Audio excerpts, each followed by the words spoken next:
किसान भाइयों एवं बहनों नमस्कार। जवाहर किसान वैज्ञानिक कृषि तकनीकी चैनल आपका स्वागत करता है। आज के इस वीडियो में हम चर्चा करेंगे कि जब हम कृषिगत आदान खरीदने जाएं तो कौन सी सावधानियां बरतें ताकि सही आदान की खरीद उचित मूल्य पर हो और अंततः अपनी खेती की लागत में कमी लाई जा सके। किसान भाइयों, नई और बाजार आधारित खेती की बढ़ती लागत का एक बड़ा हिस्सा खेती हेतु आवश्यक सामग्री जैसे बीज, उर्वरक, खरपतवारनाशी, कीटनाशी, रोगनाशी दवाओं और कृषि यंत्रों आदि पर खर्च होता है। यद्यपि आदान का अधिकांश भाग शासन द्वारा अनुदान या छूट पर उपलब्ध कराया जाता है, लेकिन कई बार संसाधनों की कमी के कारण सभी किसान भाइयों और बहनों तक इनका लाभ नहीं पहुंच पाता है। अतः इनकी खरीद उसे अपने आसपास स्थित बाजार से करनी पड़ती है। आदान खरीदने में थोड़ी समझदारी और थोड़ी सावधानी की आवश्यकता होती है। इसलिए किसान भाई आदानों की खरीद में कुछ बातों का ध्यान रखें। सबसे पहला है कृषि आदान जैसे बीज, खाद, दवाई इत्यादि की खरीद के पूर्व यह पता करें कि यह आदान आपके क्षेत्र की जलवायु विशेष हेतु अनुकूल हैं या नहीं। यदि आपके जलवायु हेतु यह उपयुक्त हैं, तो उनकी उपलब्धता हेतु विश्वसनीय प्रतिष्ठान कौन से हैं और आवश्यक मात्रा कितनी होगी। ये जानकारी आपको अपने जिले में स्थित कृषि विज्ञान केंद्र से फौरन उपलब्ध हो सकती है। यहाँ पर आपको फसल उत्पादन, पौध सुरक्षा या प्रसंस्करण आदि से संबंधित सभी विशेषज्ञ निःशुल्क सलाह देते हैं। आप कृषि विभाग द्वारा प्रकाशित पत्र पत्रिकाओं की भी मदद ले सकते हैं। कृषि आदानों को हमेशा पंजीकृत विक्रेता से खरीदें। कभी भी खुले पैकेटों, खुली बोतलों या फटी और खुली बोरियों से आदान ना खरीदें। आदानों की खरीद हमेशा नगद भुगतान से करें। इससे आपको विक्रेता द्वारा दी जाने वाली पक्की रसीद प्राप्त होगी। पक्की रसीद प्राप्त करना यह प्रमाणित करता है कि आपने कृषि आदान उसी फर्म से क्रय किया है। इस प्रकार भविष्य में धोखाधड़ी की संभावना कम हो जाती है। याद रखिए किसान भाइयों, कोई भी दुकानदार आपको रसीद या कैश मेमो देने से इनकार नहीं कर सकता है। इस रसीद पर खरीदे हुए आदान का बैच नंबर, मात्रा, एक्सपायरी डेट, खरीद का दिनांक इत्यादि लिखवाना ना भूलें। साथ ही यहाँ यह भी सुनिश्चित कर लें कि रसीद पर जीएसटी क्रमांक लिखा हुआ हो। ध्यान रखें कि जो उत्पाद आपने खरीदा है, रसीद पर भी वही उत्पाद का नाम, तिथियां, बैच नंबर, उत्पाद का मूल्य इत्यादि लिखा हुआ हो। यानी कि रसीद पर लिखी हुई जानकारियां और डब्बे पर लिखी हुई जानकारियां आपस में मिलनी चाहिए। बीज की खरीदी के समय किस्म का नाम, बीज का प्रकार, पकने की अवधि, अंकुरण प्रतिशत और विक्रेता का नाम अंकित होना आवश्यक होता है।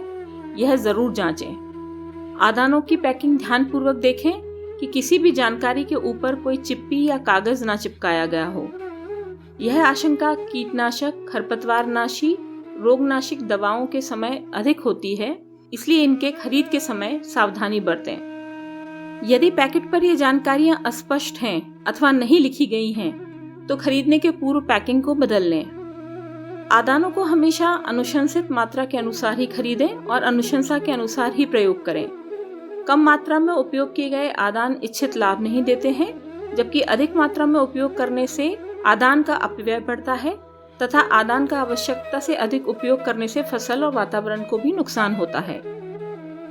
राइजोबियम, पीएसबी, एजोटोबैक्टर, नीलहरित शैवाल जैसे जैव उर्वरक और ट्राइकोडर्मा फफूंदनाशी के सभी प्रकार जीवित आदान हैं। इनमें सूक्ष्म जीवों की अनुशंसित संख्या होती है, इसलिए यदि इनका भंडारण अच्छी तरह से छायादार और ठंडे स्थान में नहीं किया गया तो ये मर जाएंगे और मृदा और बीजों में अच्छी तरह से पनपकर फायदा नहीं दे पाएंगे। इसलिए इनको खरीदते समय भी सतर्क रहने की आवश्यकता है और यह पता कर लें कि इन आदानों को धूप में तो नहीं रखा गया है। हमेशा जो आदान आप लेने गए हैं वही आदान लें। कई बार दुकानदार किसी टॉनिक या एंजाइम को भी बिना कारण और प्रभाव के मुख्य आदान के साथ देने की कोशिश करते हैं। ऐसे किसी भी आदान के चक्कर में तब तक ना आए जब तक कि वह वैज्ञानिकों द्वारा अनुशंसित ना किया गया हो। किसान भाइयों, एक ही रासायनिक संरचना वाले कई कंपनियों के उत्पाद दुकानदार के पास उपलब्ध होते हैं। आप सस्ते महंगे की बजाय कंपनी की विश्वसनीयता को परखते हुए और वैज्ञानिक अनुशंसा के आधार पर आदान खरीदें। साधारणतः दुकानदार एमआरपी पर ही आदानों की बिक्री करते हैं। लेकिन आप अगर अधिक मात्रा में आदान खरीदते हैं तो आपको कई प्रकार की छूट मिलने की संभावना बढ़ जाती है। इसीलिए कृषि आदानों की सामूहिक खरीदारी करें। जब भी आदान लेने जाएं, अपने गांव अथवा समुदाय में चर्चा अवश्य करें। ऐसे लोगों का समूह बनाएं जो उसी प्रकार का या वही आदान चाहते हैं। इस प्रकार से आप सामूहिक रूप से कृषि आदानों को खरीद सकते हैं, तो फिर आपको कम दामों पर आदानों की प्राप्ति की संभावना बढ़ जाती है। जब आप समूह में अधिक मात्रा में खरीदी करते हैं तो आपको थोक खरीद का फायदा मिलता है या फिर मोलभाव करने का अधिकार मिलता है। इससे समय की बचत होती है, साथ ही ढुलाई का खर्चा, भाड़े का खर्चा भी कम होता है। याद रखिए कि बचाए हुए रुपये कमाए हुए रुपयों के समान ही खुशी देते हैं। आजकल की व्यवस्था में कृषि आदानों में स्वावलंबन होने का रास्ता चुनना ज्यादा उपयुक्त है। यथासंभव आदानों में स्वावलंबी होने से लागत में कमी आती है। जैसे कि सभी किसान भाई बीज उत्पादन सीख सकते हैं, नाडेप खाद बनाना सीख सकते हैं, वर्मी कंपोस्ट बनाना सीख सकते हैं, नीम की निम्बोली और पत्तियों से अरासायनिक या गैर रासायनिक कीटनाशी बनाना सीख सकते हैं। इन उत्पादों को बनाने में निपुणता हासिल करने के लिए आप अपने जिले के कृषि विज्ञान केंद्र से संपर्क कर सकते हैं या फिर उनके उपयोग के तरीके स्वयं खोज सकते हैं। ये न केवल आपकी खेती की लागत को कम करेंगे बल्कि गांव के पर्यावरण को भी सुरक्षित रखेंगे। किसान भाइयों, बहुत सारी सावधानियों के बावजूद कई बार किसान नकली आदानों के चक्कर में फंस जाते हैं। इसके लिए बहुत जरूरी है कि जिन आदानों को आपने सामने प्रयोग होते हुए नहीं देखा है और आपके उसके परिणामों से आप अपरिचित हैं, ऐसे आदान ना खरीदें।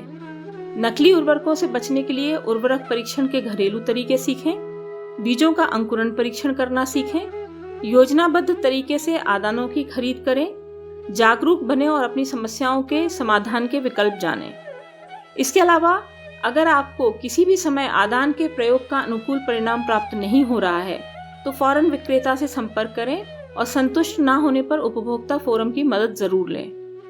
पक्की रसीद और खाली पैकेटों की मदद से आपको उपभोक्ता फोरम में न्याय मिलने की पूरी संभावना होती है।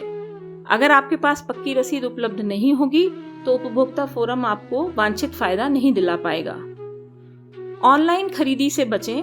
अगर ऑनलाइन खरीदी आप कर रहे हैं तो विक्रेता और उसकी विश्वसनीयता को अच्छी तरह से परख लें और बेकार के दावों में ना पड़ें जो कि ये बताते हैं कि आपको किसी भी फसल से 2 गुनी या 3 गुनी उपज प्राप्त हो सकती है। इन सारी दावों को पहले आप उस किसान के प्रक्षेत्र पर जाके परखें और फिर अगले साल आप उन आदानों का उपयोग करें। किसान भाइयों, उम्मीद है आज का वीडियो आपके लिए सार्थक लगा होगा। इतने धैर्यपूर्वक सुनने के लिए बहुत बहुत धन्यवाद।